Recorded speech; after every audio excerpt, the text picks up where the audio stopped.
बनाता है। ठीक, चलिए अब Fe3O4 बनाने के लिए आयरन गया और क्या गया, ऑक्सीजन चला गया, बचा क्या, हाइड्रोजन। चलो हमने यहाँ पर हाइड्रोजन लिख लिया। ठीक, गलत क्या करके आते हैं बच्चे, FeO लिख देते हैं, और क्या गलत करते हैं, Fe2O3 लिख देते हैं, जबकि बनना क्या चाहिए, Fe3O4। दूसरी और तीसरी गलती क्या करते हैं, दूसरी गलती ये है कि इसको हॉट वाटर लिख देते हैं या फिर इसकी जगह कोल्ड वाटर लिख देते हैं, जबकि लिखना क्या चाहिए, स्टीम।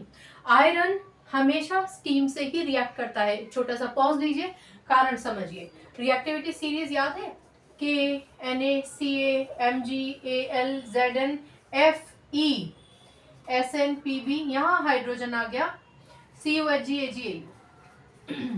अब आप देखिए कि आयरन की पोजीशन कहाँ है, यहाँ।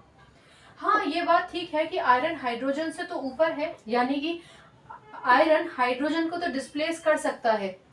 ठीक, ऑक्सीजन के साथ कंबाइन करने के लिए ये इसको डिस्प्लेस कर सकता है, यानी ये डिस्प्लेसमेंट रिएक्शन की भी एक इक्वेशन है। लेकिन वैसे अगर आप देखें तो आयरन है कहाँ, बहुत नीचे है भैया, रिएक्टिविटी सीरीज में बहुत नीचे है, यानी कि काफी कम रिएक्टिव है, लेस रिएक्टिव है। ठीक है, अब क्योंकि ये लेस रिएक्टिव है, काफी कम रिएक्टिव है, बल्कि इससे जो ऊपर थे, एल्यूमिनियम थे, जिंक थे, ये खुद हॉट वाटर के साथ रिएक्ट नहीं कर रहे थे, ये खुद स्टीम के साथ रिएक्ट कर रहे थे। तो क्या आयरन हॉट वाटर के साथ रिएक्ट कर पाएगा, नहीं कर पाएगा। कोल्ड वाटर के साथ रिएक्ट कर पाएगा, नहीं कर पाएगा। किसके साथ रिएक्ट करेगा, स्टीम के साथ रिएक्ट करेगा। ठीक है, तो ये स्टीम है। क्लियर हो गई बात। चलिए, अगर ये क्लियर हो गया तो मुबारक है। याद रखेंगे ना, आयरन स्टीम से रिएक्ट करेगा तो मैग्नेटाइट Fe3O4 बनाएगा। Fe3O4 कैसे बनता है मैंने आपको बता दिया। दूसरे स्टेप में हम बैलेंस करेंगे। Fe3 यहाँ मैं लिख लेती हूँ उसको, Fe प्लस H2O, क्या बना हमारे पास, Fe3O4, और क्या बना, हाइड्रोजन H2। अब बैलेंस करते हैं। आयरन देखो 3 है बच्चों, यहाँ पर, यहाँ क्या है, सिर्फ 1 है, तो इसको सबसे पहले बैलेंस करते हैं। 3 लगा दिया, चलो छुट्टी हो गई।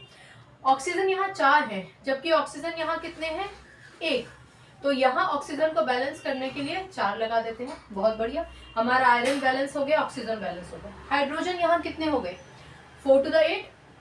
ठीक है, 4 दूनी 8, 8 हाइड्रोजन हो गए। यहाँ कितने हैं, सिर्फ 2 हैं। इसको बैलेंस करने के लिए क्या करें, सिंपल गणित, 4 लगा दीजिए, 4 to the 8। एक बार इक्वेशन को निहार लीजिए, देख लीजिए कि ये इक्वेशन बैलेंस है या नहीं। 3 आयरन, 3 आयरन, बहुत बढ़िया। 8 हाइड्रोजन, 8 हाइड्रोजन, बहुत बढ़िया।